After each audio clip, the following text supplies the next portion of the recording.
আসসালামু আলাইকুম বন্ধুরা, কেমন আছেন সবাই? আশা করি অনেক বেশি ভালো আছেন। আলহামদুলিল্লাহ, আমিও ভালো আছি। আমার এই নতুন চ্যানেলটিতে আপনাদের সবার ভালোবাসা পেয়ে আমার অনেক ভালো লেগেছে। সবাইকে অসংখ্য ধন্যবাদ। যারা বন্ধু হয়েছেন এবং যারা এখনও সাবস্ক্রাইব করেননি, অবশ্যই চ্যানেলটি সাবস্ক্রাইব করে দিবেন। বন্ধু হয়ে পাশে থাকবেন। ইনশাআল্লাহ আমি আপনাদের পাশে থাকব। তো যাই হোক, কথা না বাড়িয়ে মূল কাজে চলে যাই। আসলে আজকে সন্ধ্যা থেকেই বিকাল থেকেই ছেলেমেয়ে খুব বায়না ধরেছে পিৎজা খাবে। আসলে সব কিছু তো ঘরে থাকতে হবে, তাই না?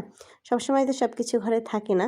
তো যাই হোক, যেহেতু ঘরে আজকে চিকেন আনা হয়েছিল, তাই ভাবলাম যে ওরা খাবে, তাহলে এখান থেকে বুকের মাংস দুটো তুলে রাখি। তো তাই করলাম। বুকের মাংস দুটো তুলে রেখেছি এবং পিৎজা বানানোর সব তৈরি করছিলাম, কাজগুলো আর কি রেডি করছি, যা যা লাগবে। তো প্রতিদিনই একটা বায়না থাকে ছেলেমেয়েদের, বিকাল হলে আসলে আম্মু কী খেতে দিবা, কী খেতে দিবা, কী যে করি প্রতিটা দিন। হ্যাঁ, সবসময় কি চা বিস্কুট ভালো লাগে না, বা মুড়ি চানাচুর ভাজা পোড়া সবসময় সব কিছু ভালো লাগে না। তবে ভাজা পোড়া বলে দোকান থেকে তো এনে দেওয়াই যায়, কিন্তু ঘরে যদি তৈরি করতে হয় তাহলে তো তার জন্য একটা সময় প্রয়োজন, তাই না? আর পিৎজা বানাতে তো মাশাআল্লাহ কম সময়ে একটু সময় দরকারও হয়। তো যাই হোক, আমি কোনো ওদের কথা আর কান দিলাম না। ঠিক আছে বললাম, ঠিক আছে তাহলে বলছো যখন আজকে করে দিই, সব কিছু ঘরে আছে। শুধু সসটাই ছিল না, সসটা কিনে আনা হয়েছে।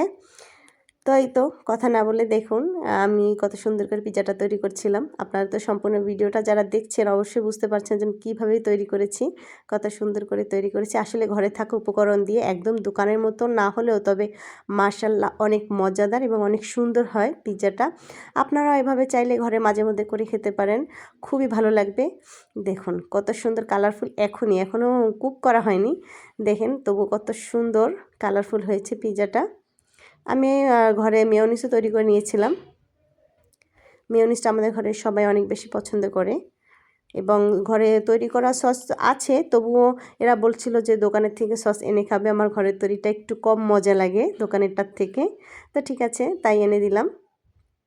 এই তো দেখুন আমার পিৎজা কিন্তু রেডি হয়ে গেছে, একদম অল্প সময় হয়ে গেছে। এই যে দেখুন তো কেমন হয়েছে।